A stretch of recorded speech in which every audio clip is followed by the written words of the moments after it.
see behind this? This is Andre. So Andre's doing research on kidnapping from this Mina that are part of the consistent fish,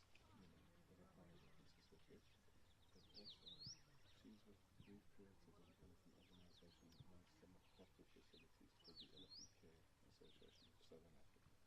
And the idea is that we all try to train up our staff, train up the elephants, apply best practices, best welfare, best well-being, etc., etc. So she can interview to that if you want to. But that's pretty cool. And then David will do the introduction talk, just like mine, and then we'll probably do the interaction. So you can film him talking about the elephants and giving the guys the information and everything. So yeah, and then if there's any questions, you're welcome to fire.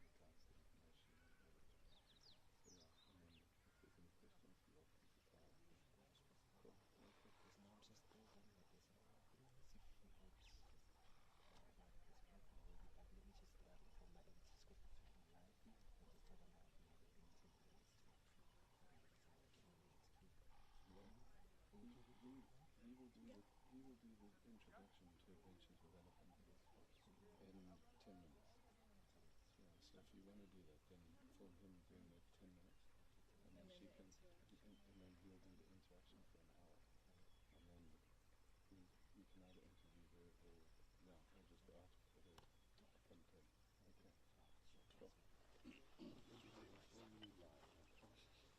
use it check it fella.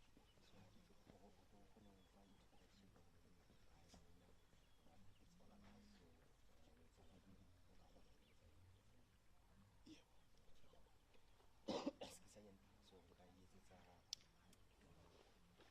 But next 10 minutes, after my introduction, like for example, let's talk on the guy, where we're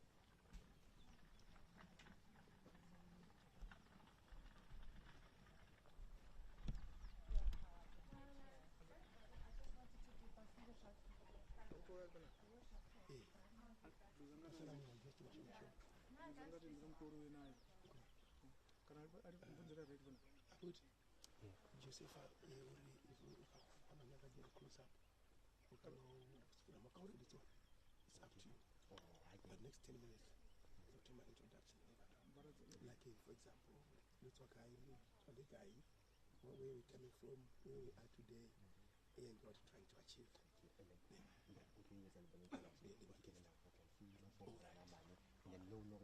achieve. Joseph, or if you want to get close up. Okay. Or if you are fine with the close up. Yes, no, I appreciate the close up.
Again, welcome to Adventures Elephants, and thank you all for making it. My name is David.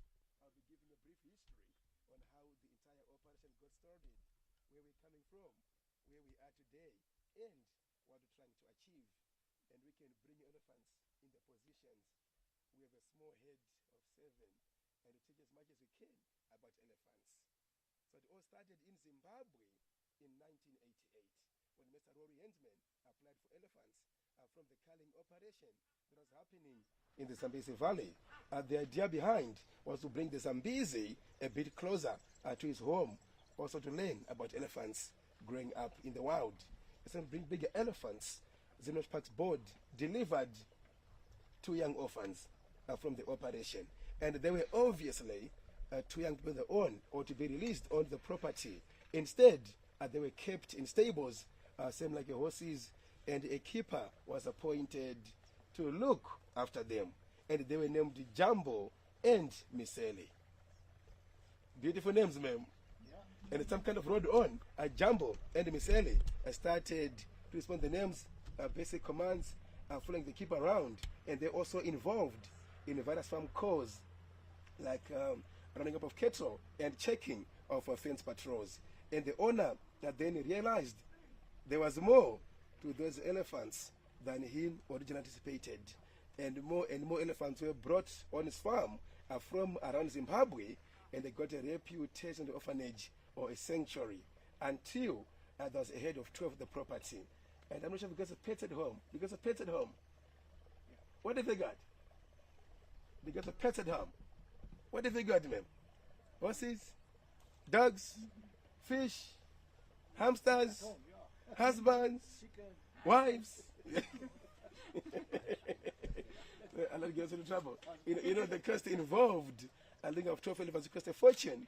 And a family friend approached him and he said, why can't you get involved in tourism? You can reach a much wider, diverse audience and teach people more about elephants and conservation. So it all started from there.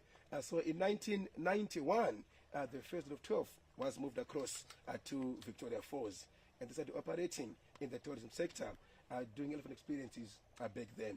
And Mr. Rory was deeply involved in conservation work. He got himself another 12 elephants. So these 12 now, different plans. His idea was to use those elephants for the anti-poaching work along the Zambezi Valley. So his idea was now to take anti-poaching teams on the backs and they can patrol along the Zambezi Valley.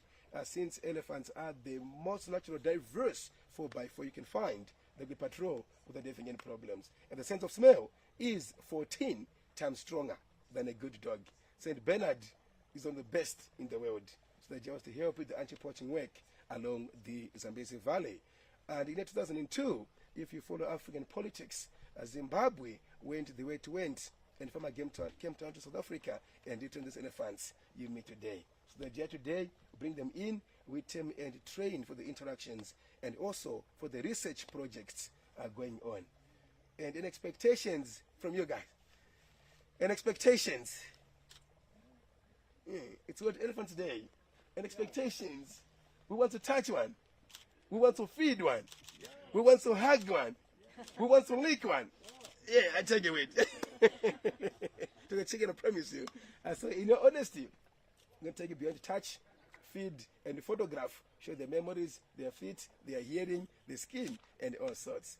And from a conservation point of view, as an organization, we are big believers in giving wildlife a wide variety of values to a wide variety of people, so that more people are incentivized to look after wildlife. Hi guys, how are you doing? Can I continue? Yes. There we go. There we go. So as an organization, we are big believers in giving wildlife a wide variety of values to a wide variety of people, so that more people are incentivized to look after wildlife. So this herd you meet today, they came from a game reserve north of the country near Musina, and they're also regarded as problem elephants. So on the property they were in, they were far too many and causing damage, and pharmacy damage caused. Somebody told the neighbors, reduce numbers. Neighbors all refused and came to Rory and got these elephants. And any idea on how much the owner might have paid for these elephants? How much do you think elephant is worth to the landowner in Southern Africa. What value is an elephant? Any guesses? How much is an elephant? How much are you looking at? 20, 30, $40,000. $40,000. He said about $40,000 for an elephant. Elephant, a what's mega herbivore. So on this table, $40,000. Your guess, ma'am, plus minus, for an elephant, how much are you looking at? He said $40,000 US dollars. Maybe less. You going for less? Less.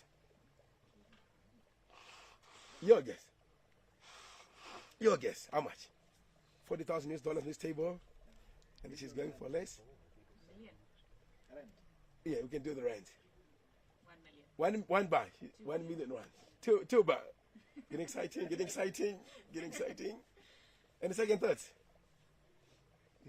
Any second thoughts? Your guess, man, plus minus. How much are you looking for an elephant? How much? $100,000. I like the side more.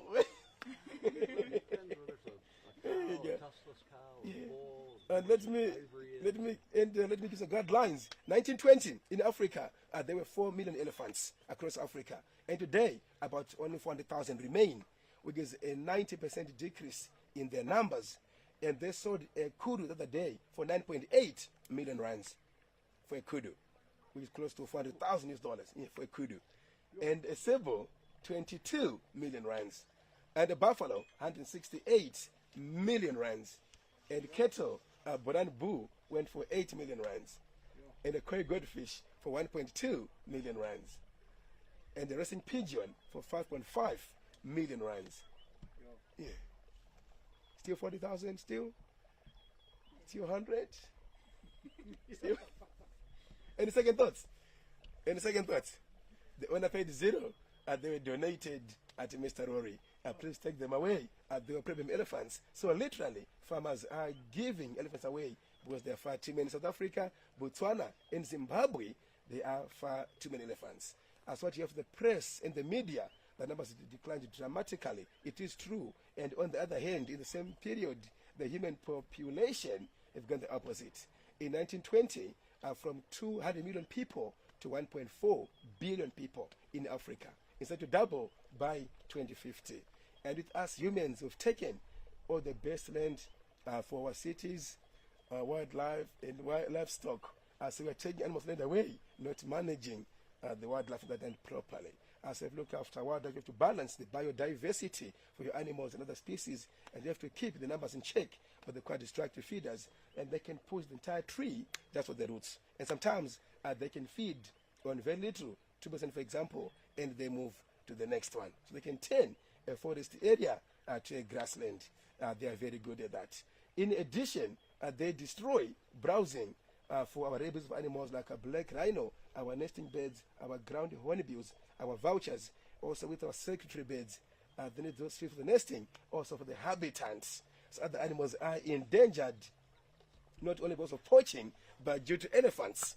This is the browsing, also the habitat. So today, at Vegas Elephants, our mission is to inspire joy and interest in the African elephant, and to increase the awareness to the conservation issues facing wildlife and conservationists in a modernizing Africa, and to promote understanding that wildlife needs to have a value to as many people possible in order for it to survive, so that more people are incentivized to look after wildlife.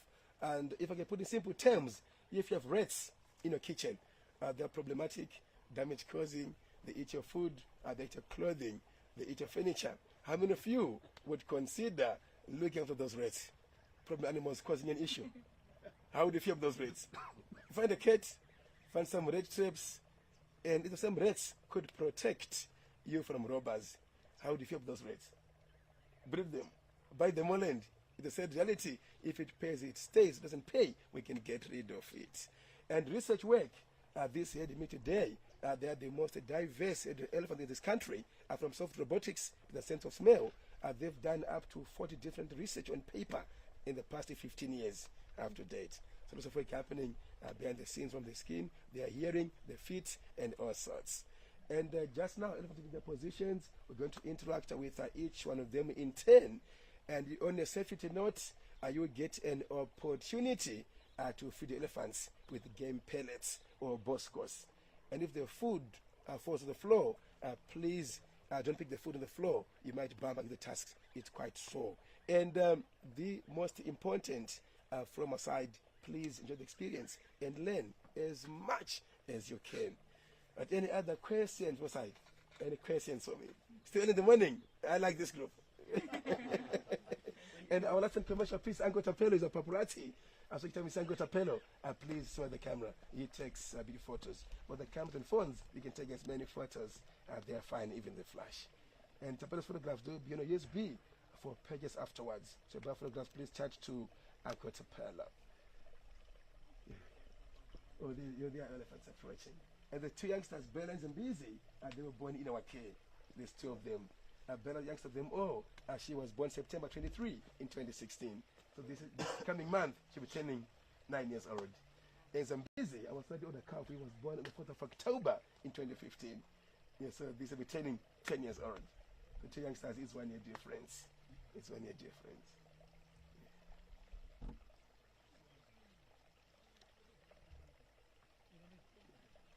How much water does an elephant normally drink? Oh, no, a fully grown bull was recorded to down over 50 gallons. It's about 200 liters. You know, tasty. And Chova, our big bull, you can drink nearly half of that. So on average, they can down between 70 to 90 liters on average. Yeah. And also in the wild, that will depend with the water source. They can spend 2 to 3 days without water, and the food is a must. And that trunk, in one suction, it can hold between 10 to 12 liters in one suction. Yeah. It's over 2 gallons in one suction. Yeah. But depends also on the size of the elephant. There's a medium size, the baby one, about 1 gallon. Yeah. Well, how much food, how many pounds of Oh, the food. With elephants, they can consume up to 5% of the own body weight daily. So our big bull, we estimate, is about 3 tons. So it can consume around 150 kilograms of food a day. About 300 pounds of food a day. Just to Chova the big bull. Just to him. So elephants, they are what make a herbivore. So when the grass is in season, in our rain season, they more into the grass. And now it's dry, it's winter time. They are no more into the trees. You know, the trees are in trouble. Yeah, they're in trouble. The trees are in trouble. They can cause a huge amount of damage. They're quite destructive. So these trees, this area, they are recovering from the damage elephants have caused. So they're quite destructive. So they can turn a forest area to a grassland. But they are very good at that. They are very good at that. how long do they live? We are looking at around 65 to 70 on average. Yeah, almost like us humans. And they are fully grown. When they reach around 35 to 40, they reach their full body sizes. Yeah. It's still growing. Yeah. Beautiful. Look at the look. What is too cold? Yeah? It's too How cold. fast can they run? They can reach up to 42 km an hour. Yeah, that'll be more for stiff walk. They'll kill anything in the way. They kill anything in the way. They just go through it. Yeah, they can do everything. And the fastest human was 37 km an hour. So they are pretty fast. They're pretty fast. So, Baba, when you're ready, we'll head across for the interaction from the positions. We work with them, each one of them in 10. Yes, they can head across. So, ready to meet the elephants? You ready? We're ready. Super excited, beautiful. Please come through. Please come through.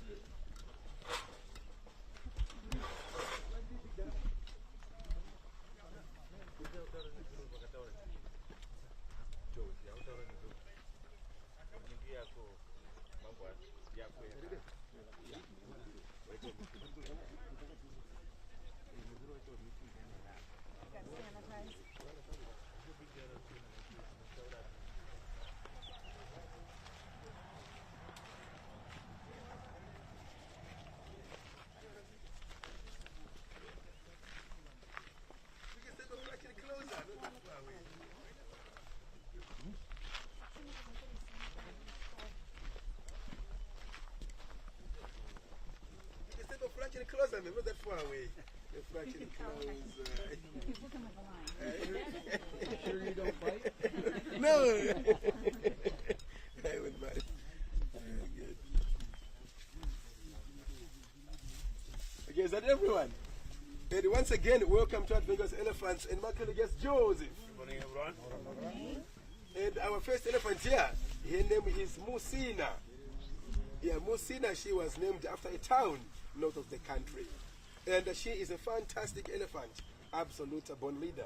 And for her age, she can stay behind other elephants. She can walk in front. She can walk on her own. She's fine. And we suspect probably her grandmother or her mother at some stage was a matriarch. And you know what a matriarch is? Matriarch. Oh, yeah. The leader of the herd. Absolutely correct. And mostly in the world, she will be the eldest female. She is the one who's responsible for the leadership roles, where to find food, water, and a nice feeding area. And with Musina here, she's one of those elephants you can ask to jump over the moon, and she can do exactly that. She's a fantastic elephant. And with Musina, you are more than welcome to the elephant, and the food we'll be feeding, we call it boscos, or game pellets. They are not meant only for elephants, for the horses, cattle, impala, and other animals. And this boscos is mainly some grain and some grain byproducts, and they've added some molasses. So that molasses plays a major role in like the molasses a lot. So for feeding Musina, only time you can come forward, hold the trunk, like the trunk. Hold the trunk with one hand like this, and you can pull the treat from the top section slowly, until the photo have been taken, and you let it go. Okay, this one is for you, ma'am. Please come forward, ma'am. You can come and feed Musina with you, madam. So you are Musina. Here you are, Musina. Fantastic. Beautiful. And little more for you, ma'am. Look at the camera. Look at the big camera. There we go. Fantastic. Yeah, now you can lick your hand. Yummy, yummy. You're not hungry, ma'am. You're not hungry. Not that hungry. Please come, please. And for you, ma'am, you must also feed Musina. She's a lovely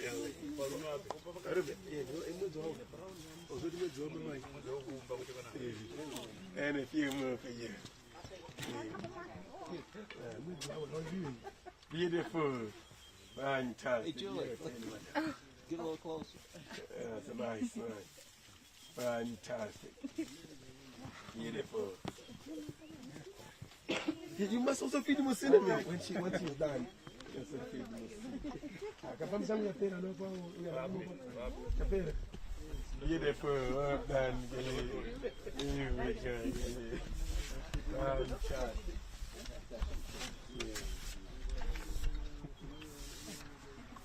That's a nice one, Gilly. That's so clever,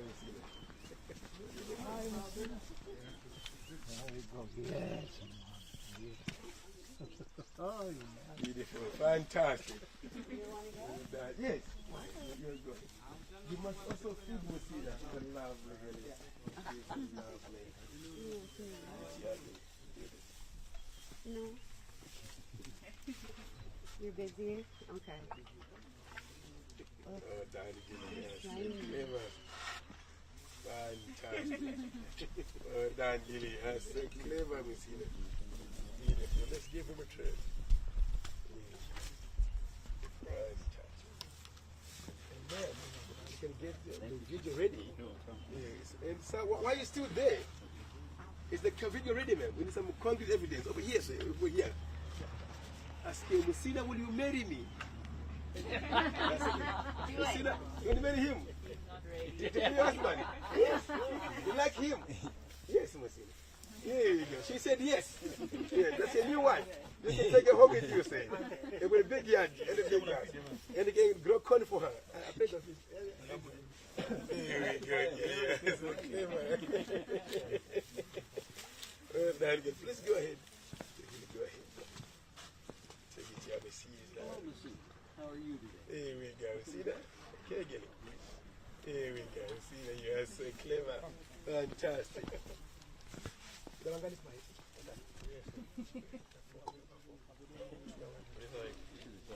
Beautiful. That's a nice one. Here we go. I tell you what, I'm with Musina here. There's a very short memory game we need to play with her. So you invite 4 volunteers from you guys. So what will happen? I will introduce the four of you individually to Musina here by name. And from there, I'm going to ask Musina to pick my cap and give to any of you by connecting to your names. And later on, we do the shoes. Okay, any four volunteers, please. I've got one here, 2, 3, and I need one more. I need one more. The four of you, thank you very much. Okay, who would like to be first? Feed Musina. Please come forward. As when you feed Musina, you tell Musina your name. Joseph, when you're ready, you go ahead. Now take it. Tell Musina your name. My name's Sally. Let him move for Sally. Yeah, Let few him times. move. My name's Sally. The last one. My name's Sally. That you do, Sally. That you do, and you can go ahead, madam.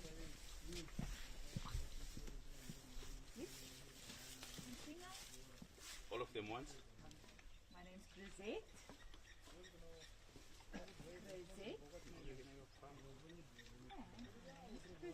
Grisette. That you do, Grisette. You go ahead, sir. You say my name? Yeah, you can just say your name. You say your name. Yeah, yeah. That's your name. Very tough. Wade. Let him move. Wade. Wade. Wayne, that you do, Mr. Wayne.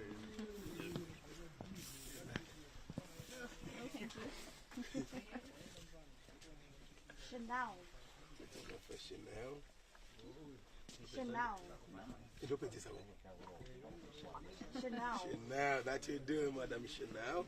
And with Musina, she doesn't have to see what you're doing here. Joseph, can you please take Musina to the other side? Take it that side, please, Joseph. Other side, Yeah, take it that side. That side, Musina. So, Madam Chanel, you can come and stand over here. Over here, Madam Chanel. And Madam Grisette, you stand over here. And Sally, facing your early like that. And Sally, I need you over here. Yes, Sally. And Mr. Wayne, I need you over here. See. I need you over here. Okay, that you do. So now, I'm going to ask Musina to pick my cap and give to any of you by connecting to your names. Musina, you ready? Simon the cap. Musina, remember Chanel.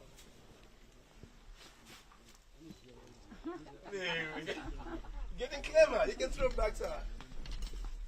Sina, remember Sally? There we go. Where's Grisette? Grisette. There we go. And last one. Remember Mr. Wayne? Where's Wayne? Wayne. There we go. Getting clever. Thank you very much, Mr. Wayne. That was through some 2 minutes of introduction. And let's try something more difficult. If you can swap your position, it's still the game. If you can swap your positions, just mix up to confuse the elephants. If you can swap, okay, that will do. And now, may I have a shoe each from you, please? Just one shoe each will do. Thank you very much. I can use your head if you're happy. I can use your head. Thank you very much, Mr. Wayne. Thank you so much. You're winning them, man. Thank you very much. So now, I will demonstrate to you how quick their digestive system can be. So I don't know who will be the lucky one to go home without a shoe on all the heads. I see the trunk, please go. Let's give it trunk. I've seen it eat. I've seen it eat. I'm joking. So I'm going to ask Musina to pick a shoe here in the head and the slopes and find the rightful owner by connecting to the sand. So the command now is going to be pick it up. Who is it? Simon Zandiani.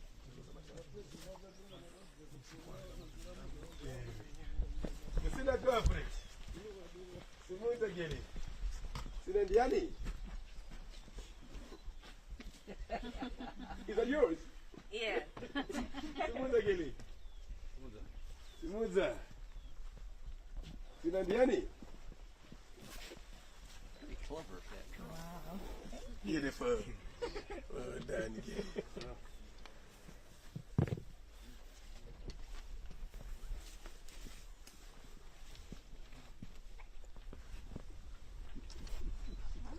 Beautiful. And last.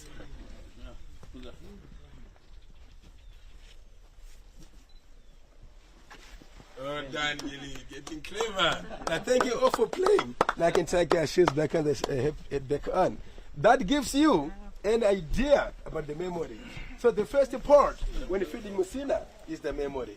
And the second part is the sense of smell, which is incredible. So with elephants, with that memory, in years of drought, they can remember where to find food, water, and a nice feeding area, which is very interesting. So elephants, they never forget. They never forget. The elephants never forget. But memory goes along with the matriarch, where to find food, water, and a nice feeding area. It's very interesting. Thank you, Masina. Thank you, Joseph. Thank you, Jenny. All right, shall we meet Zambezi next door? Let's meet Zambezi.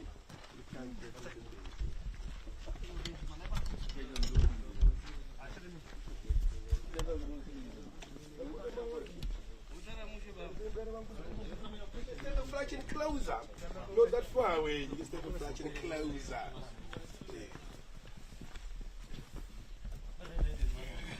And our next elephant here, his name is Zambezi. And my colleague here is Sydney. Hello, guys. Hello. And Zambezi, he was named after Zambezi River, north of Zimbabwe. It was the owner's favorite place. So we named him Zambezi in memory of the owner. All the first elephants he trained, they came from the Zambezi Valley. And Zambezi is very enthusiastic, he's full of energy. And Zambezi and Bella, these two youngsters were born in captivity. And they were born in our care. He was born on the 4th of October in 2015.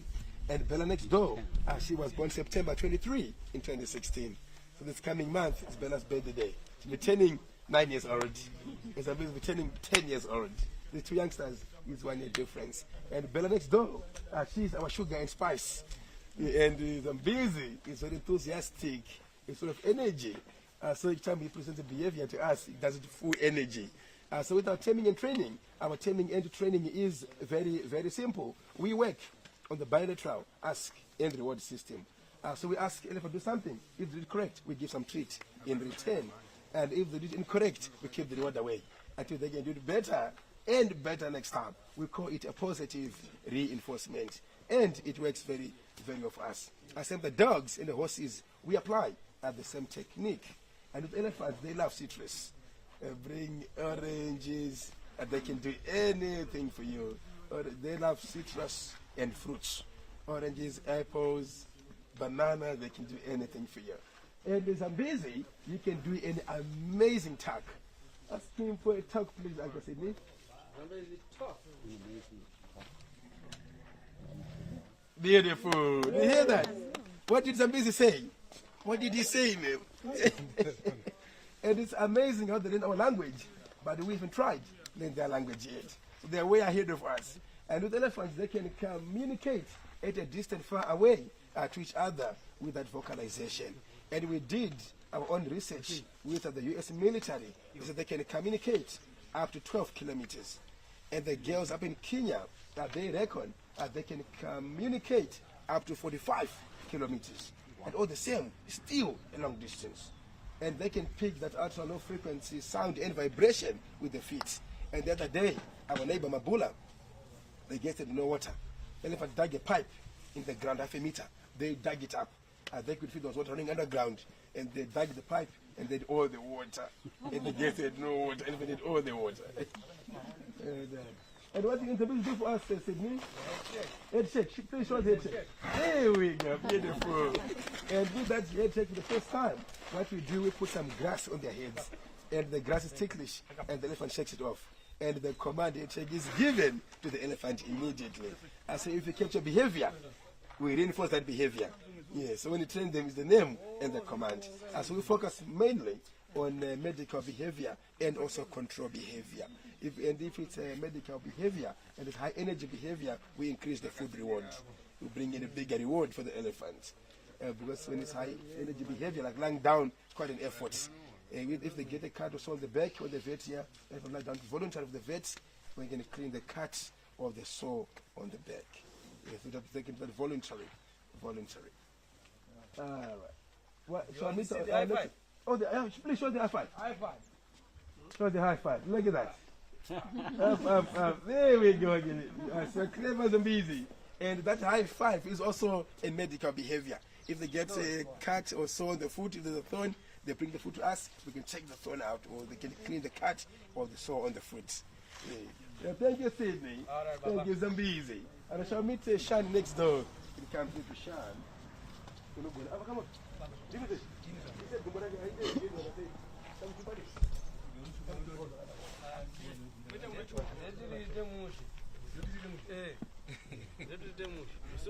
And our next elephant here, her name is Shan. And Shan is a Welsh name. And she was named after a lady who gave her to us. And my colleague is Jerika. Hello guys. And with the Shan, she is a responsive elephant. Everything she does is straight down the line. Do it straight, do it quick, and do it fast. No sense of humor at all. Yes, serious temperament. So with the Shan, doesn't play around, the serious one. And she is also one of a good example. You can identify a male from a female. A question for you: how can you point out a male from a female just by looking? Your guess, Mania. How can you point out? On the head. Absolutely right. Absolutely correct. Many you are spot on. Like he said, female elephants in particular, they carry a more prominent forehead. At the top section, they are more angular, they are more pointed. At the bottom section, at the bottom square, they are more flat. And you know why the females are more pointed like that? You know why, ma'am? You know why? It's because of window shopping. So they break a lot of glass in the process. I'm joking. They are smarter. So in the elephant kingdom, female elephants are in charge for the leadership, where to find food, water, and a nice feeding area. And the male elephants, they remain seldom. They are ready to find. They'll come into the herd when the search for a female estrus or the task are done, they wander off. So they remain seldom. And also, if you look at the size in general, the males, they grow bigger. And the females, they are relatively smaller. So with the bulls, when they're fully grown, they can reach an incredible 6 tons in weight. And the females, they exceed 3 tons. It's nearly double. It's nearly double. Also, if you look at the tusks, elephants, both male and female, they grow tusks. And for the males, those tusks, they grow to be larger. And the ones on record for the bulls, the tusks were 120 pounds. And for the females, they're only 22 pounds. The bulls, they carry massive, massive tusks. And also with those tusks, they act as part of the upper incisor teeth, tearing branches, foraging for roots, and also as a defense mechanism. Particularly the elephants, they are using the tusks. Like the 6-ton bull, when they're fighting, they can apply a 90-ton force on each other. Massive. So they can knock each other over heels, just like that. So the bull flying like you can't believe. And breeding-wise, elephant females, they start breeding at a rate of 12, going for 13. Under good conditions, they can produce a calf roughly around every 3 to 5 years. And their gestation period is around 22 months. Pregnancy time, 22 months. And lactation, about 24. So the elephants, they are the slowest breeders in the animal kingdom. As in enough time, she can have something between 8 to 12 babies on average. As in a breeding herd with elephants, for example, they can increase birth over death by at least 8%. So in just under 9 years, they can double their numbers. You can get an escalating elephant population right up to the roof. And that have a huge impact on your vegetation. They can cause a huge amount of damage. You was asking earlier, they can consume up to 5% of the only body weight daily. So our big bull Chova at the end, we estimate about 3 tons. So they can consume around 150 kilo food a day, about 300 pounds, just Chova. And every morning, Chova alone, we are cleaning 3 wheelbarrows of dung in the stable. Just Chova. Yeah, 3 wheelbarrows of dung. Yeah. So they can cause a huge amount of damage. And what can she do for us, Jerica? She won't do much. So can meet now lady. So thank you, Sean. Thank you, girl lady. And any other questions regarding Sean? Any questions from the side? Still early in the morning, I like this group. And I shall meet now lady next door. Yeah. She won't do much. That's your elephant, madam. That's your elephant.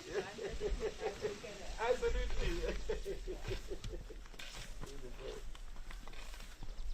And our next elephant here, her name is Naledi. Naledi meaning the star. And my colleague guest weekend. Hello guys. You can call him Sunday. Yeah, Sunday. You can call him. Yeah. And Naledi, she likes potting. She is a party animal. She is full of character. And she has taken the role as the auntie. She is the one running around left, center, and right. So Naledi, she is the opposite to elephant Shani next door. And you can notice already she's missing a task. She lost a task before she came to us. She came to us with a broken task. And it was a septic. It was a huge passy mess. And the task, it was the main reason why she was chosen from the wild to save the task. And we had to call our dentist from the Woodspits area, Alec Van Heden, to do a root canal treatment on her. Because the vet, our dental temporal filling in, and she broke it. A second temporal filling was put in place, and that cleared all the infection. They applied a payment that was successful. The task was coming out nicely. And not long ago, she broke it again. And the water came right out. And again, the tip of the trunk, that cut, you see the trunk, was from a wire cable. And when she was new in this area, she found a loose wire cable lying around. A wire snare. So they were cattle farming before the elephants. And she picked one of those wire snares. It was called the tip, and she panicked. She pulled the trunk very hard, and the cable pulled in. And in that cut, we had to call all the leading vets from the University of Oniskapot in Pretoria to do some stitching on her, and they applied the stitches back to normal. When they pulled the stitches out, it was open again. And so they suggested, I will leave for that to heal completely, but the other part, it will remain the same.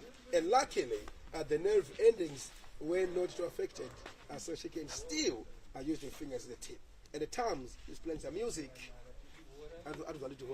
So now lady, she is accident prone all the time. She is the one involved. Same with the horses, when they play across the fence, they can injure themselves quite easily. And now lady here, she'll done for us, and we can get an opportunity to touch and feel the skin and the back. You can bring her over here, or she can lie over here. You can stay back in fraction. She can lie over here. And with elephants, they lie down only when they feel safe and secure of the surroundings.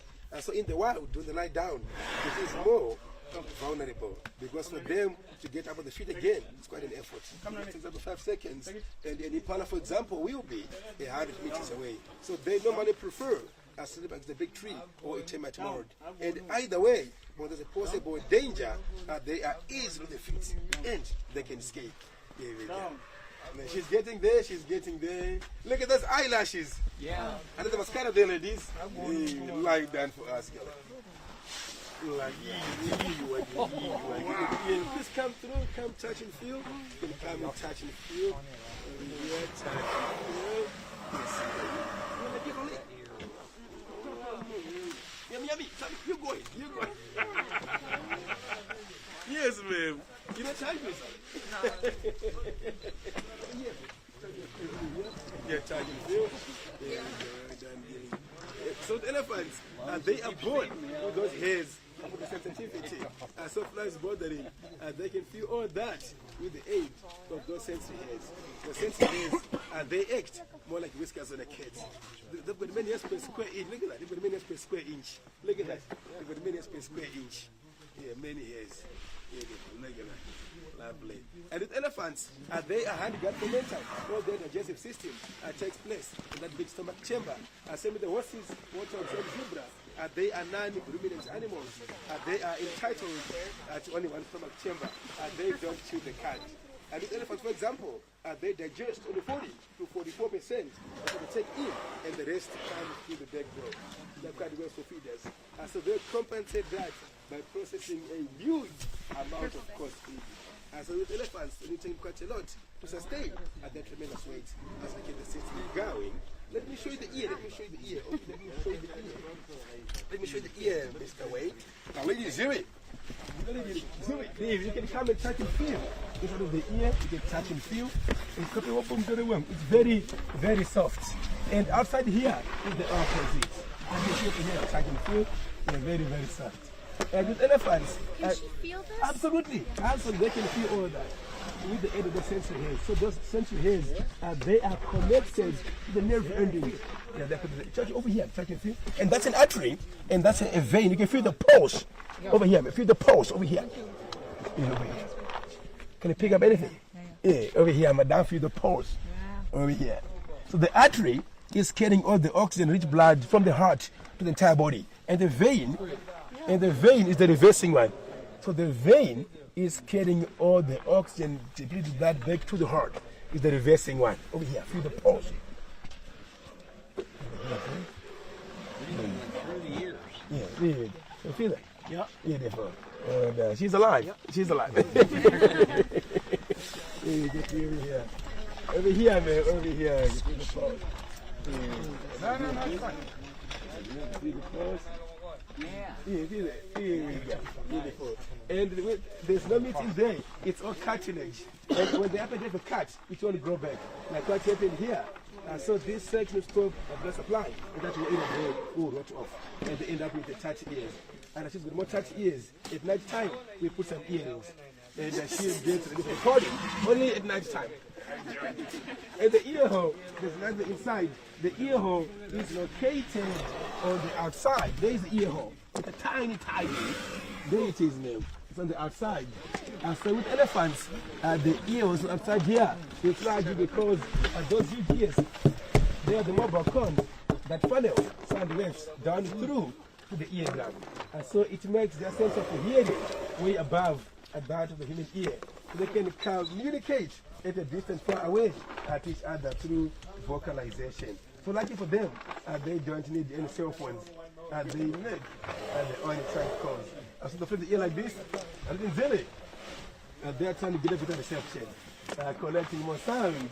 They can pick the sound within 100 meters. They can pick that. So their sense of hearing is exceptional, and the sense of smell is phenomenal. So they don't need the eyesight that much. So with blind elephants, they can make catch happily because they don't chase for the prey.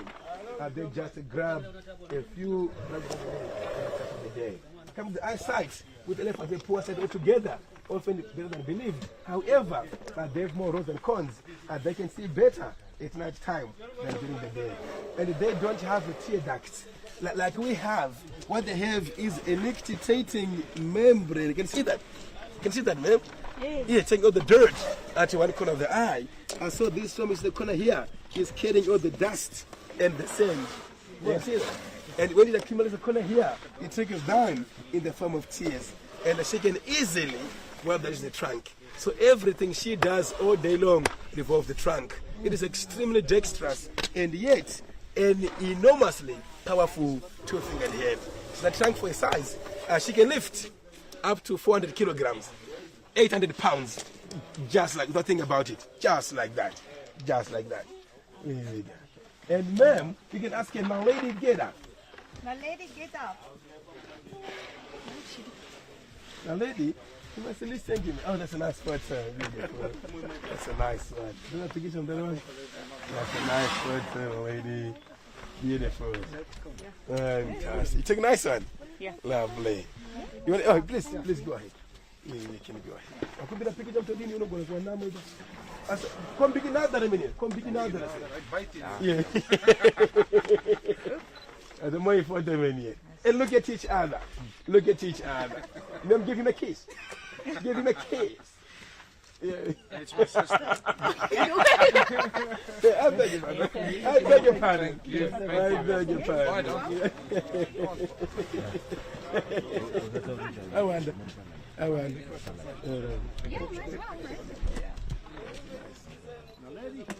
Beautiful. That's a nice one. Fantastic. Well done, Gilly. So clever. Are you happy with the photos? You took nice one. Yeah. And ma'am, you can condition you tell the command. Now, lady, get up. Oh, one more. Sorry, one more command. Oh, please go. Sorry. That's a nice one. Beautiful. Beautiful. That's a nice one. It's back. It's back. Yeah, we're gonna get it. Everybody else is doing Beautiful. it. We One gotta more, do one it. Yeah, that's a nice one. It's a Come be like you're my child. That's a nice one. Hey, Mono guy. That's a nice one. Fantastic. Well done, Billy. Beautiful. Chanel, you give the command. Now, lady, get up. She's getting there. Now, lady, listen Now, to madam. lady, get up. She's working the accent. She's working the accent. She's getting there. Now, lady, listen to madam. Now, lady, get up. She's getting there. She's getting there. Look at you. Look at you. There we go, Gilly. So clever. Sally, she's like you in the morning. You do exactly that. So thank you, lady. Thank you, Gilly. Beautiful. All right, show me take Chova next door. You can't do the show, man. And the show. You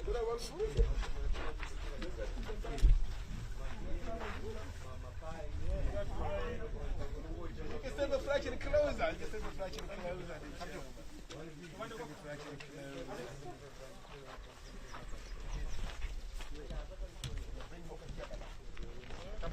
And our next elephant here, his name is Chova. And my colleague is Griffin. Hi guys. And the Chova is a wonderful, wonderful elephant. Very, very friendly. Within a week from the wild, Chova here was taking food from our hands. So Chova was willing to work with the humans. And it's very unfortunate at the tip of the trunk. You can notice that Chova is missing those two finger-like projections. It's a mystery and it's a sad story. It happened in our care.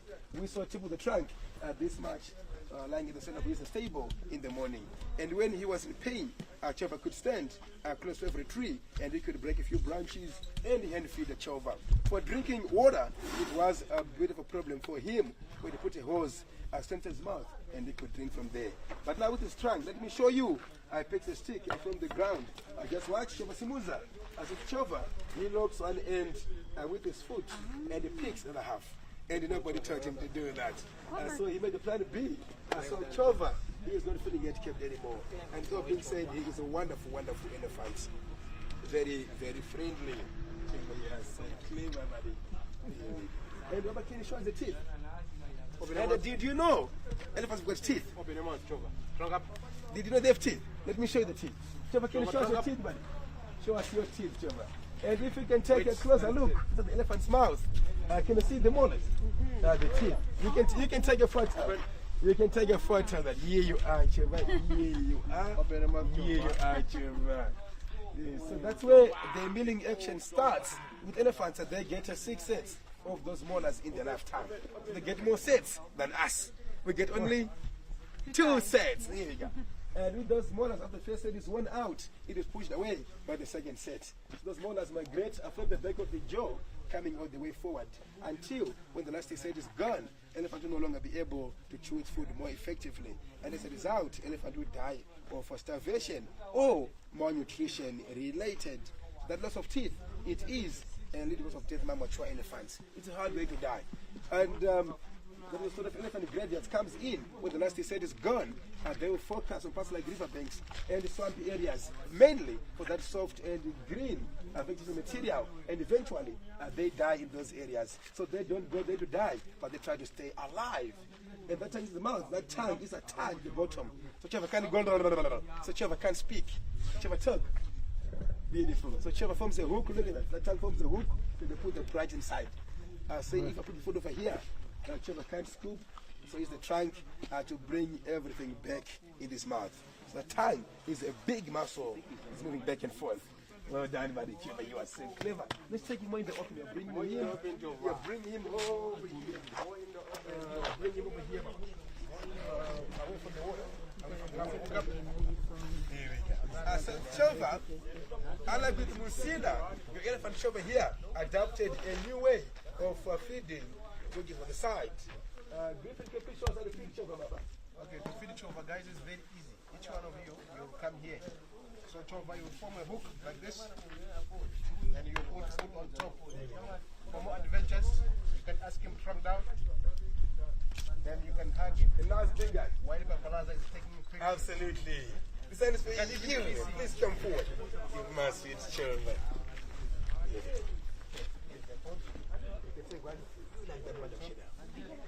Come down, Chova. Oh my goodness. Beautiful. That's a nice one. Wherever you are. Come.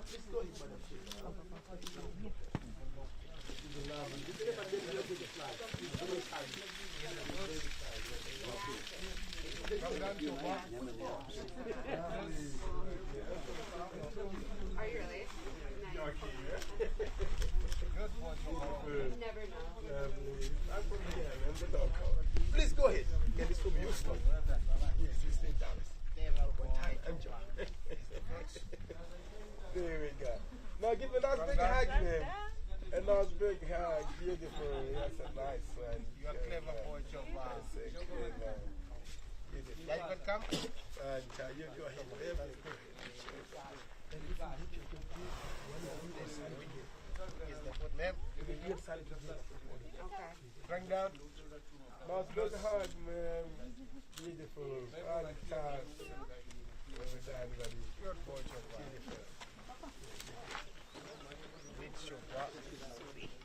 My sunglasses, like, all of a sudden I couldn't see. Chova. There we go. Nice one. That's a beautiful photo. Well done, buddy. Fantastic. I wanted to make sure. Yes, you So, can come. you go ahead, Sally. Chova is all yours.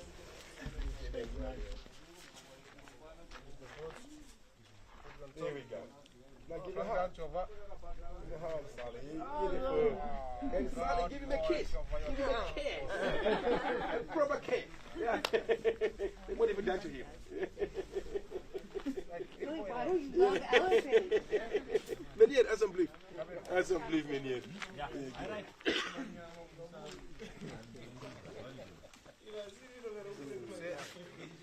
There we go, buddy. Now Bring give down it. Chova. Yes, C-H-O-V-A. Chova. This elephant name is very, very good. Meneer, sweet. My wife won't let me kiss her. With Chova, you can come down in family groups or in pairs and you can have a photo taken. Oh, please.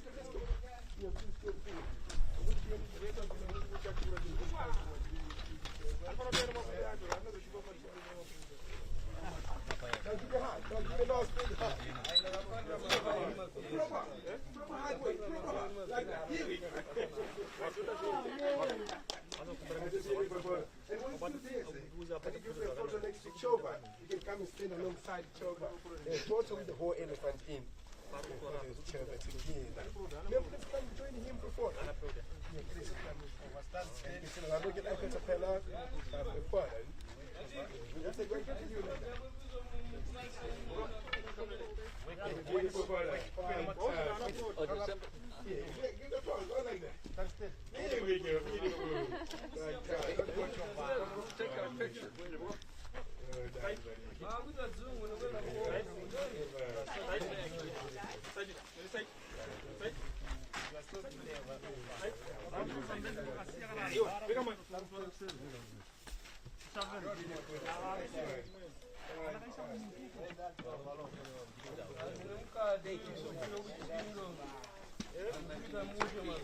Well done, buddy.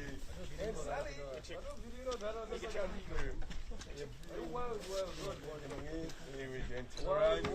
like it, Uncle Sapay. Father. That's a nice one. Which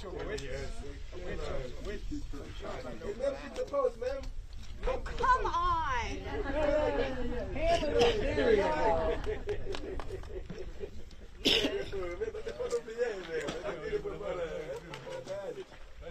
Yes, Ali. Beautiful. Beautiful. That's a nice one. Lovely.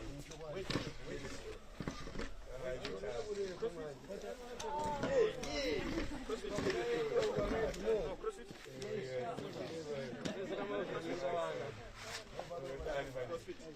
Fantastic. Let's do one for Menier. Menier, you can bring back and let's see if you're together.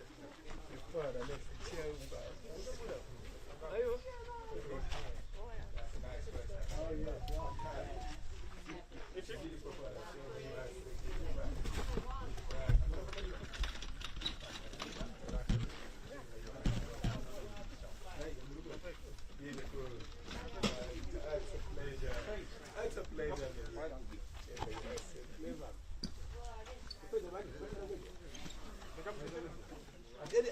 questions? Any questions for me?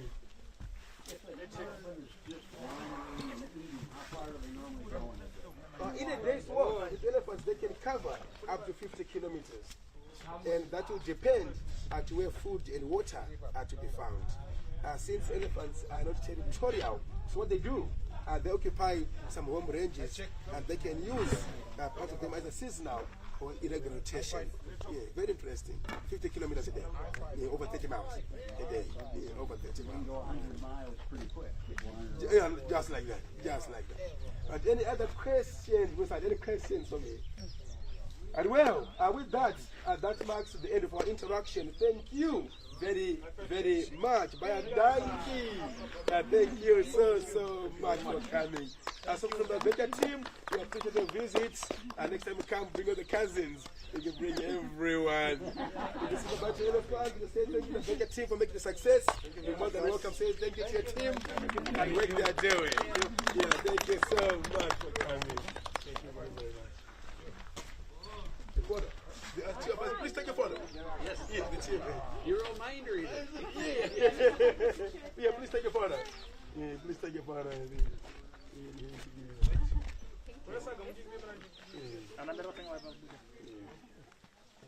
You're the man. Thank you so much. You're bubbly. Thank you so much.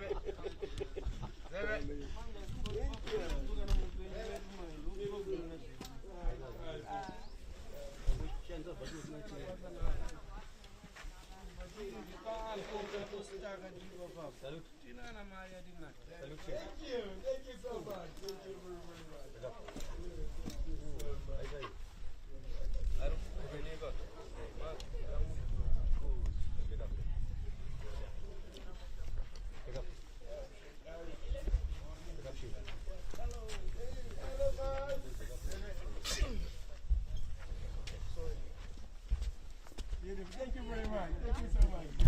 It's a pleasure. Thank you so much for bringing her before that. See the elephant. Special day. It's Elephant Day. Oh, that's nice. That's nice. Oh, cheers, gentlemen. Thank you. Bye-bye. Thank you. Bye-bye. You're from Joburg, Victoria. Water.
WhatsApp me and that. They'll chill my mitigate.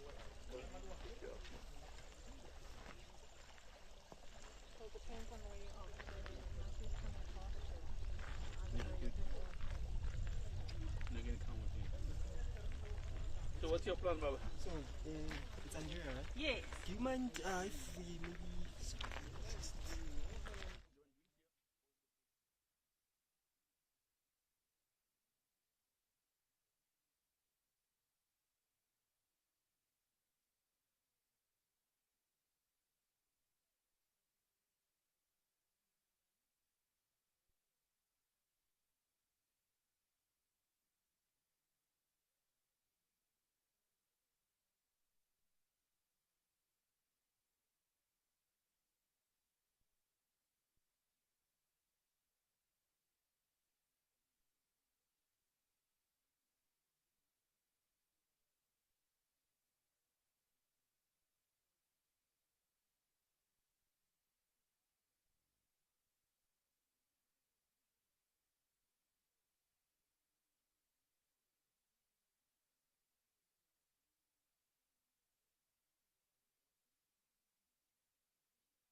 picking up? And how audible can you be? Pardon? How audible can you be? Okay. So, Yeah, you can just introduce yourself, your name, where are we right now? Just like great. Hi everyone. So my name is Andrea Bauer. I'm from the Elephant Care Association of Southern Africa. Today we are in Bella Bella at Adventures with Elephants. And ICASA, basically what we do is we work with all of the semi-captive elephant facilities across Southern Africa, and we assist in training staff in best handling, best practice, and we ensure the best practice for elephants under human care. And I see all the elephants that are around. I mean, if for somebody out there, how can they celebrate just the Elephant Day? What do they need to know about elephants and their background, just the general? Okay, elephants are extremely emotionally intelligent, and the best part about coming to a place like this is you get to meet the elephants, you get to understand their personalities, their relationships with each other, and that is what we strive to achieve, is to make sure that we maintain our relationships with them so that we can have best practice and best care for them, ensuring that their well-being and that their welfare is fantastic and they have good enrichment in their daily lives. And maybe 5 or 3 things that can blow people's mind about elephants. What can blow their minds about elephants? They eat constantly. They don't stop eating. all day. They play a lot, and their relationships are really important to them. So their relationships between each other, their relationships with their handlers, they spend a lot of time with them. That's absolutely amazing. How much water they can drink at one time, especially in summer, they can drink a lot of water. I mean, an adult male elephant can hold up to 20 liters of water in their trunk at a time. And yeah. And you know, I mean, with right now celebrating the World Elephant Day, what would you say in terms of like their safety? Are they close to extinctions like we're seeing with the rhinos? How is their safety in the African continent? Safety is a big issue at the moment. The human-elephant conflict is the hugest problem, and places not maintaining the practices around in terms of not managing their populations is really, really important. So managing populations is important because they destroy their environment that they're in, and then those populations will decrease because they don't have anywhere else to go. So opening corridors, allowing the elephants to move through as they used to. Farmers, obviously we've taken all of their natural spaces and we've turned them into farms. They walk through those areas, which 100 years ago they've been taught by the matriarch to go through those areas, and now it's a farm. So the human-elephant conflict is quite great because they're going through places where they used to go or where they've been taught to go. So definitely working on things like corridors or just diverting them from those areas is really important. And if you don't mind, can you tell us about the fella behind us? Name, age? Yes. So behind us is Shan. I think she's around 25 years old. There's a little bit of a social issue between Shan and Mina because they don't really know who is matriarch. So it's possible that they both came from a matriarch mother, and now they argue about it every now and then. Straight directly behind me, this little one over here is Bella. Bella is 8 years old. She'll be turning 9 soon.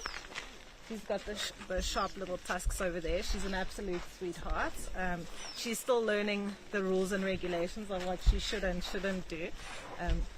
But she's a very intelligent, very sprightly little elephant. And that is her auntie Shan pushing her out the way. And next to her is her auntie Nonedi. And Nonedi is a really great aunt.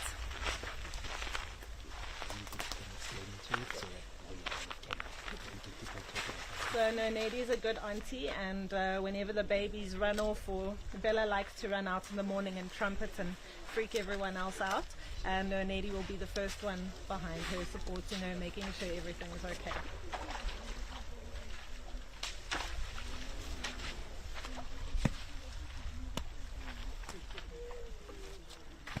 So what's also interesting is elephants can actually urinate and defecate every 10 to 15 minutes. Bella's right in front of the camera. Bella.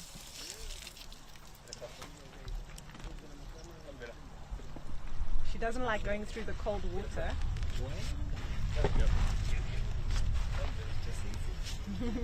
There's a pathway over here, so she usually takes the pathway. Oh, it's cold. You can see the tail up. So when they get excited, the tail will go up, the head will go up, the ears will go out. So if they're excited or nervous, or if they hear anything going on, then the tail and the head goes up. You can see Shan here is not really nervous. And are you able to maybe touch on the conservation method for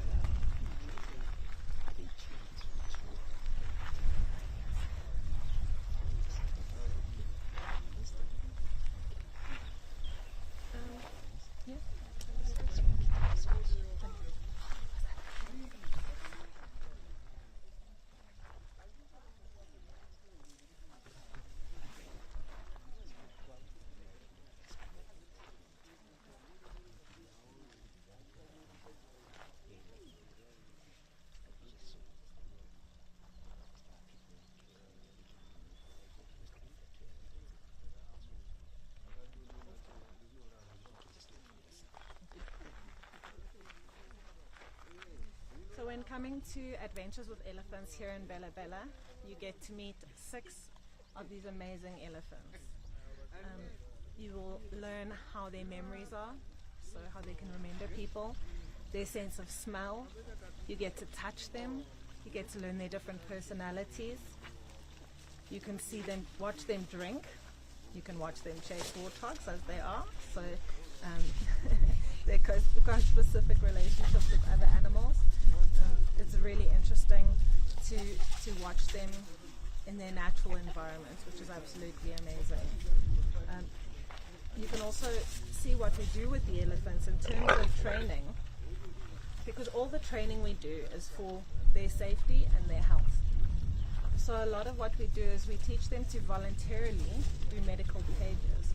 So when they shake their heads, when they lift up their foot for a high five, it's not actually training them for a high five, it's so that if we need to do any foot care, we can actually lift up their foot and they're used to us touching them. So any training that is done with the elephants is voluntary or reinforced, and they're happy to do it. So warthogs' food competition, they're trying to steal the food that was on the floor here, so she's chasing them away. The warthogs are getting more and more brave. She's just checking that nobody's got food this side.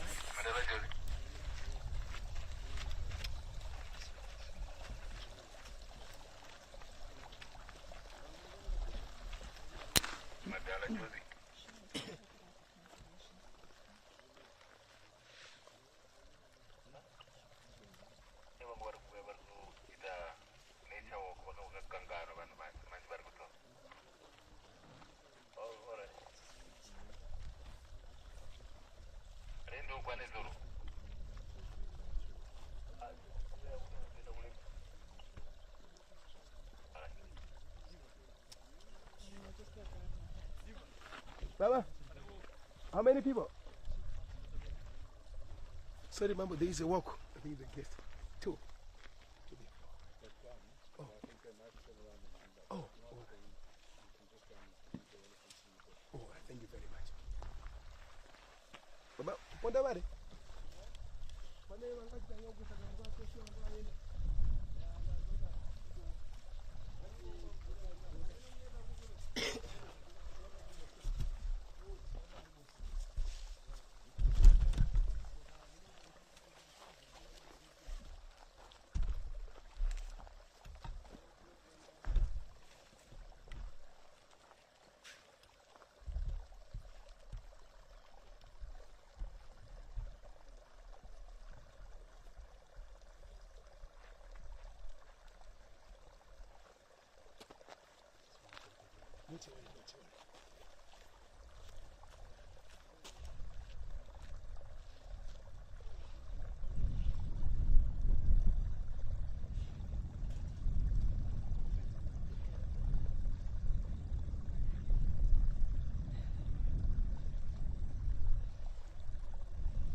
Tell them to send us back.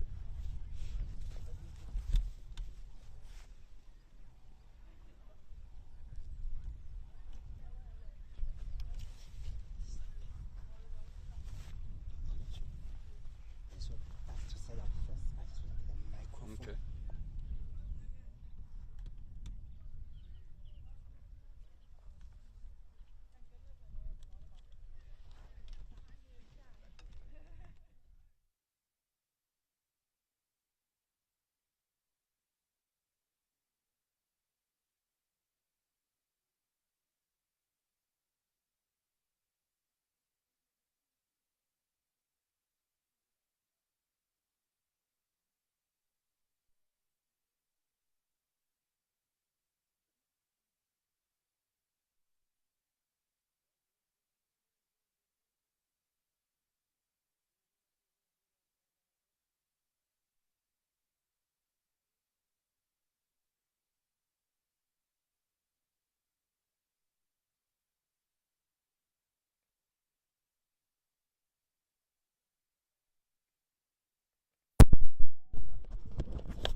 Because I also want to position the camera to actually put in a wide shot.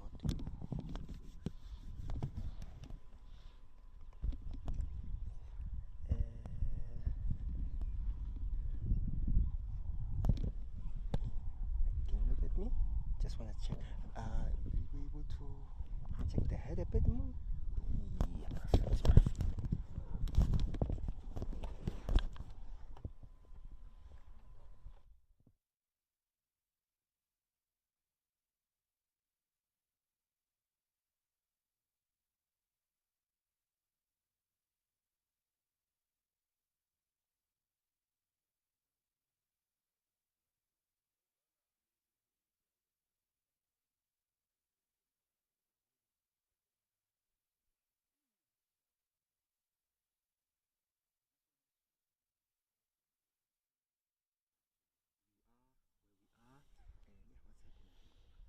So my name is Sean Hensman, and I'm at Adventures with Elephants in Bela Bela, Limpopo, South Africa. And we run an educational interactive facility. We've got a herd of elephants here where people are able to meet the elephants, connect with them, learn about them. We tell them everything from their tail to their trunk and everything in between. And then over and above that, we do research with the elephants, a whole bunch of conservation and community projects as well. And the research and conservation part, can you just a bit brief us of like what processes are there, what conversation? So with regards to research, we're open to all sorts of research. We've done in the last the last 15 years about 40 different papers, varying on their scenting and their communication, all the way through to how they look at risk. The idea is to milk formulas, you name it, we've been involved in it. The idea is to learn as much as we can about the elephants and then utilize what we've learned to see if we can use that to help humanity as well as obviously elephants and conservation. So we do a lot of trial a lot of anti-poaching technologies. We trial human-wildlife conflict solutions, a bunch of things like that. So our research is varied, just to expand our knowledge of elephants and then utilize that knowledge to be able to do certain things. Our conservation projects, we've designed an AI autogate to allow elephants to migrate so that they can now access land that they wouldn't normally have access to. We've got light aircraft doing anti-poaching work. We've got various things happening. Community projects from vegetable gardens for schools through to our orphanage project and our hospital project where we're trying to help children with cancer. So a whole host of things, football teams, etc. I noticed how some of the visitors were engaging with the elephants, first time experiencing them. Can you just take us on the educational parts of being close and being at this reserve and being informed about this one? Like what kind of knowledge does one leave out? Yeah, so it's difficult because I've lived it my whole life, and the way I see it, what we do is I can take you to the Kruger National Park and I can show you 100 elephants and I can tell you that this is who they are and what they're about. I can show them to you on television back home. You could be watching me right now and seeing the elephants back there, and I can say they're wonderfully intelligent animals, and they have a I don't know, a Jacobson's organ, or they can be incredibly gentle. I can tell you that. But here you're able to actually meet them, connect them, and then I can really show you that. It's like if you have a pet dog or a cat at home, if I explained it versus you actually interacting with it, and you get to respect it and learn that much more about it. So that's what we're about. We're just really trying to push the connections between humans and the elephants, allow people to meet them and thoroughly engage in learning about them. And then I feel I can teach you probably more in the hour that you spend with us than you get on pretty much any game drive out there. Yeah. Yes, and I noticed there were like 6 or 7 elephants around that were roaming around. I can't imagine how big the nature reserve is on its own. And if you can just tell us how many, or like an estimate of how many do you? So we've actually got 7 elephants here. And they range from 8 years old to about 35. So we've got Bella and Zambezi who were born here, and then Chova is our dominant male, and then we've got the females in between all of that. And the farm size, or the property size, the game reserve that we're on, is 300 hectares. So it's pretty small for 7 elephants. Normally you would have to have 1 elephant per 1,000 hectares in the wild. That's the rough estimate. Obviously different habitats you can have more or less, deserts less and forests more. So that's it. But we supplement feed our elephants. We obviously look after them. We buy in a lot of food and stuff so that they are able to live in this space quite comfortably. They can roam. They've got dams and natural vegetation to go and play with and break and do their thing during the days. And at night time we have to secure them in stables for their safety, and also just to enable us to manage them better. So What does a daily routine of an elephant as such look like? So our daily routine is the elephants come out of their stables early morning, 6:30, 7 o'clock. The guys will do a quick brush down and a quick, what we call a daily reinforcement training program. So about 10 minutes, 15 minutes, just, saying morning to the elephants, brushing them down, checking them over, etc. Then the elephants will go and feed and just be elephants. If we have space for research, we'll do a bit of a research program in the morning and just allow some of the ellies to feed while some are doing research. We have our program then during the week. We do a 9 o'clock experience, so people come in, meet the elephants, and then spend a 9 o'clock experience with them. Once they finish, the elephants go back out to feed on the farm again until 12 o'clock, and then we do another 12 o'clock experience. And then and that finishes, and then in summer we'll do swims with the elephants. You can go and bathe the elephants and wash them, and then we also allow people to join the elephants in the farm, so they can go and do a nature walk with the elephants, watch what they do, how they break trees, how they interact with the environment and other species, etc. And then that's it for the day, unless we have a research project or we want to do something else. And then on weekends we'll do that at 3 o'clock as well, so we can do an interaction at 3, and that's how we operate. and then the elephants go back to bed around 5:30, in the evening. And then we just have 2 handlers who look after them throughout the night in their stable complex, and that's it. And you know, here, can you just take us through about like how can they help in the conservation efforts in terms of like contribution? How can one? Because there are people who are watching. Yeah, so conservation of elephants is such a polarized subject, and I don't think there's a right way and a wrong way. So on one hand, you've got countries that are losing elephants hand over fist because of human-wildlife conflict, poaching, etc. And then on the other hand, you've got countries that have increasing elephant populations that are actually now becoming a huge problem for the countries, and causing damage to the environment, which in turn impacts on other species which are also equally as endangered. So it's a catch-22.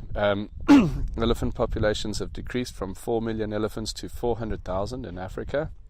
Asia is confined to about 50,000 elephants, but the human population's gone from 200 million people to 1.4 billion, and it'll double by 2050. So we've got to really look at this very closely.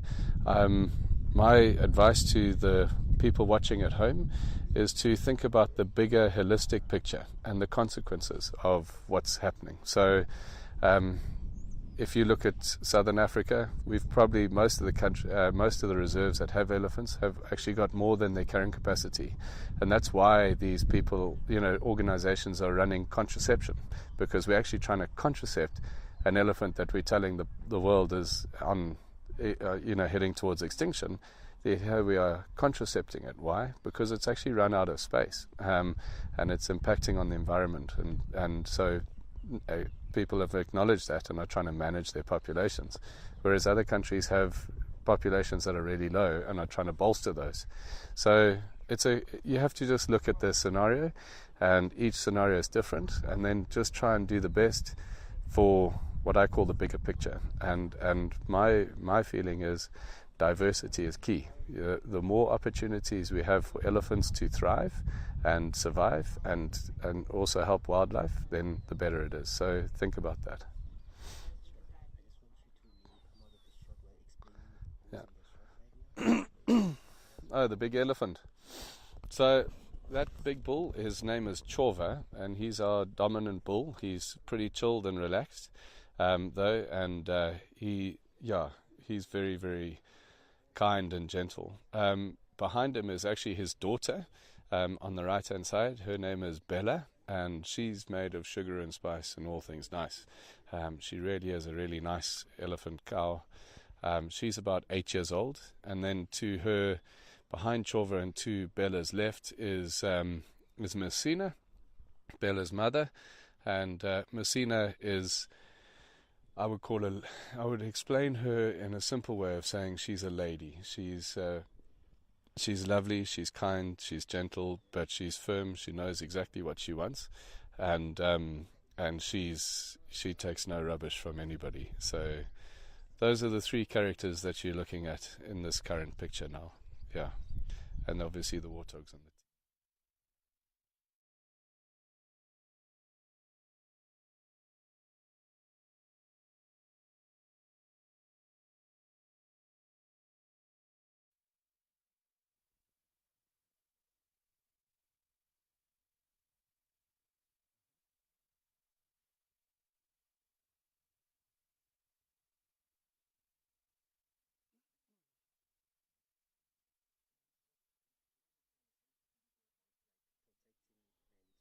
protecting the reserve on its own and maintaining it on just maintaining the reserve.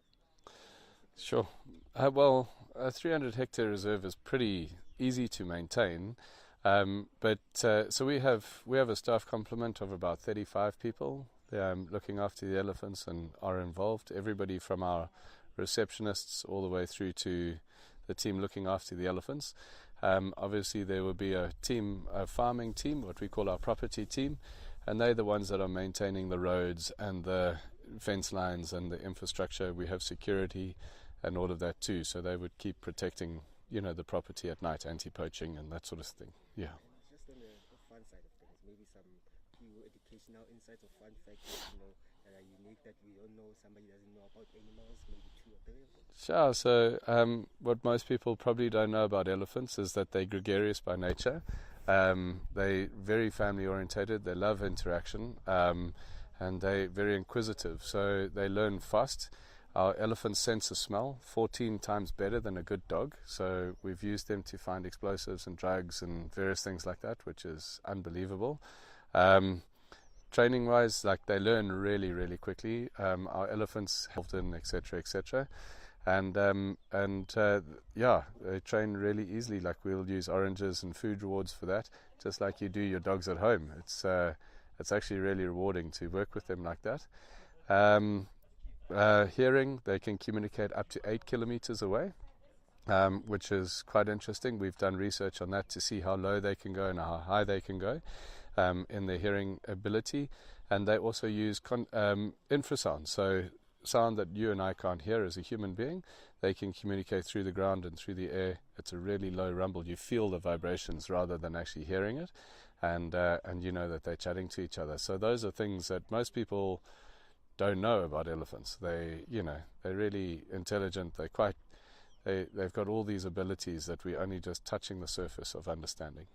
And while David was taking people on a tour, he showed us some of the elephants that have been injured, and I just wanted you to tell us maybe a success story of an elephant that came here and under the reserve it died. No. So I think the success stories are elephants like Nyanedi. Her tusk was broken inside of her face, and so she was, problematic. It was that was festering, and it was going to, be a real problem for her. So when we took her in, we applied, medical aid and care, and today she's, part of the herd. She's educating the public and contributing to research and conservation. So there's an elephant that was on death's door, and we've taken in and really helped, to thrive and survive. Yeah. And does the reserve collaborate with other organizations or sanctuaries for elephant? So we've established something we call the Elephant Care Association of Southern Africa, where we're working with other elephant facilities like ours, and we're just trying to improve best practice, so improve the training, improve the well-being of the elephants, improve the welfare, improve the handler training, etc., and that sort of stuff, and improve what we actually can contribute as elephant experts. If you take all of the facilities that have elephants under human care, we have a lot of knowledge, and we're able to help a lot. So that's what we're trying to do through the ICASA, the Elephant Care Association of Southern Africa. And just last 2 questions. I think I might be repetitive, but I'm sorry. No, don't be worried. Sorry, my questions so nicely.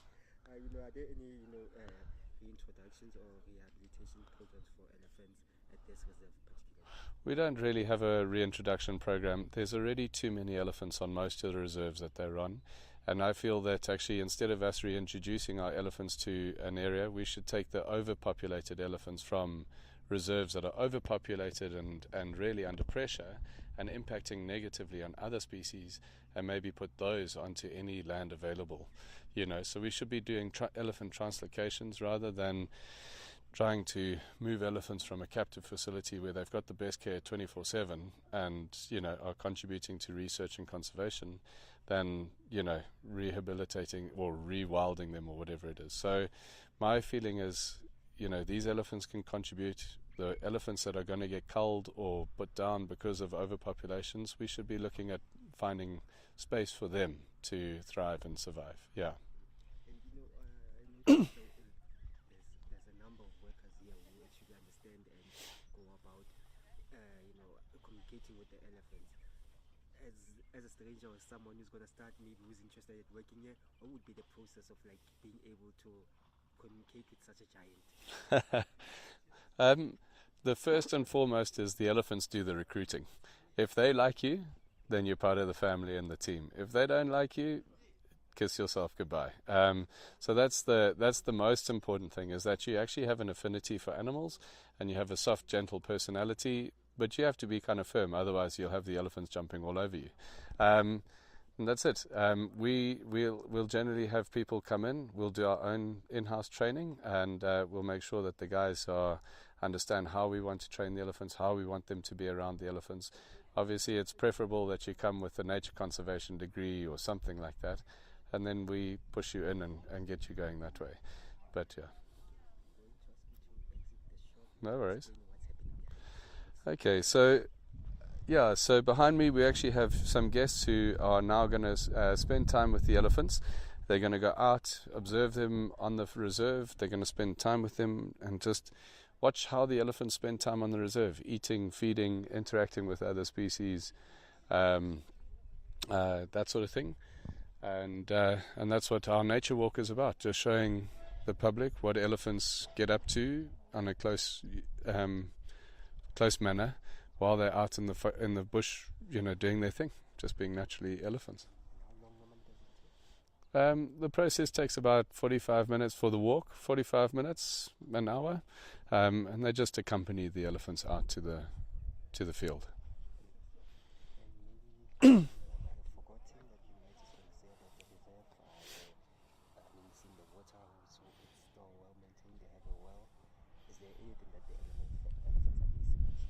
No, these elephants, I think, are wanting nothing. They get food 365 all year round. They're not susceptible to droughts and various things like that. They've got we have 5 veterinary vets on call for their health and welfare at any stage. So these elephants are actually living what I would call a pampered life. They literally have the best food delivered to them, every day.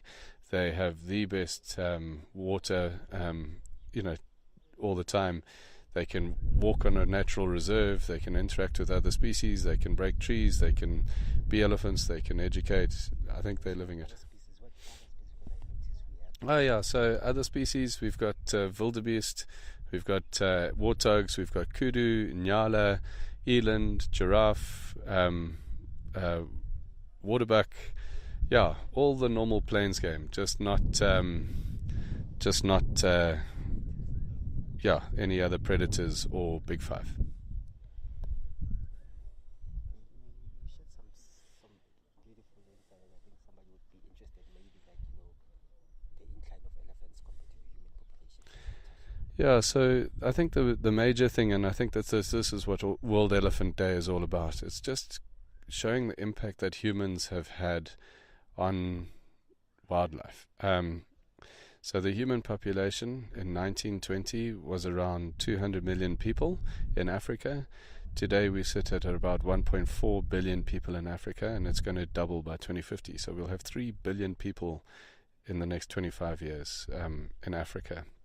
As humans, we've taken over all the best land for our agriculture, our cities, and our livestock, and we've confined wildlife to roughly 12% of the land it used to have, and elephants are confined to 6% of that land. That land isn't good enough for agriculture, isn't good enough for livestock, and now we're trying to keep the world's biggest mega herbivore. These guys eat 300 kilograms of food a day, they drink 200 liters of water a day, and you're trying to keep these animals on the worst quality land. Doesn't really make sense. Elephant populations, 1920, with 4 million elephants in Africa. Today, only 400,000 left in Africa. But that's mainly because of the land issue.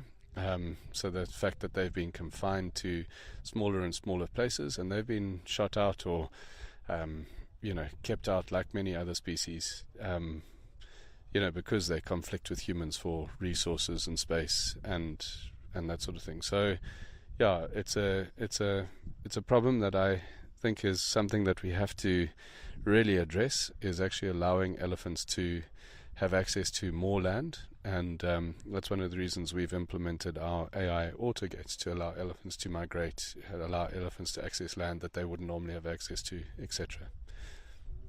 Is it something that's considered? Is it something that even exists? Would you say In the wild, or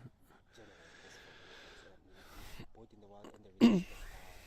Can you even touch on the one on the zoos and like how mental? Yeah, so mental well-being is obviously always considered, especially at a facility like ours. In the end of the day, you're trying to make sure that your animals are the happiest animals that you can possibly have. As there's stress in all life, predators eat, herbivores.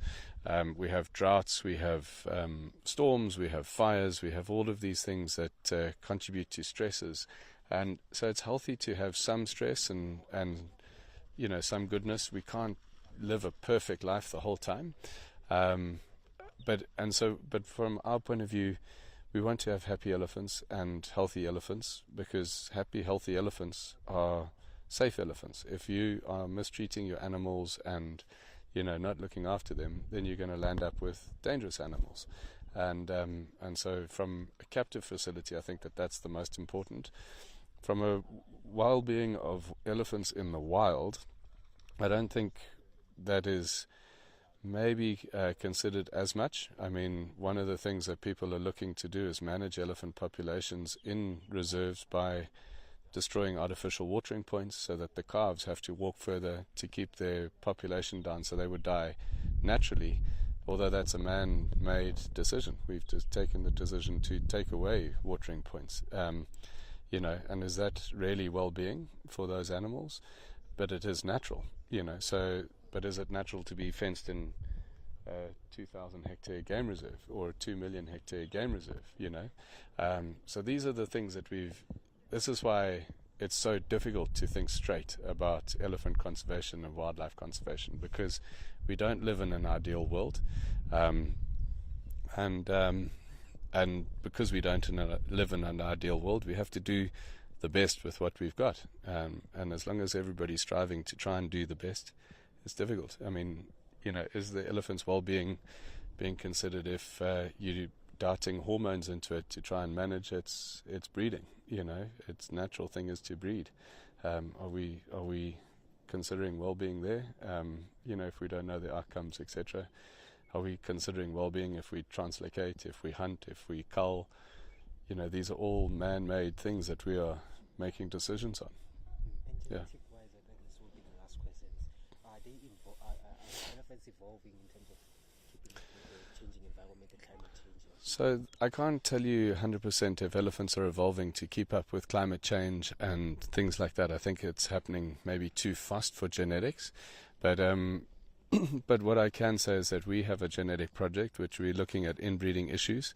We are trying to look and see if there's inbreeding issues and what we call informed conservation. So before we translocate a herd of elephants, or before we take a decision to destroy a problem-causing animal or a damage-causing animal, we should try and get its genetics and its DNA, so that we can then say, well, this elephant is not inbred, or he's got good genetics for whatever traits it is, good personality or big tusker genes or something like that, and then either move that animal to somewhere where his genetics can contribute, or if they are inbred, then we shouldn't be moving them to reserves or translocating them to other places, and potentially there we would be then best advised to maybe cull those animals or euthanize them, so that we're not spreading bad genetics. So again, it's human management. I think it's very important to look at these issues, because elephants are heading towards a bottleneck like many other species. Thank you.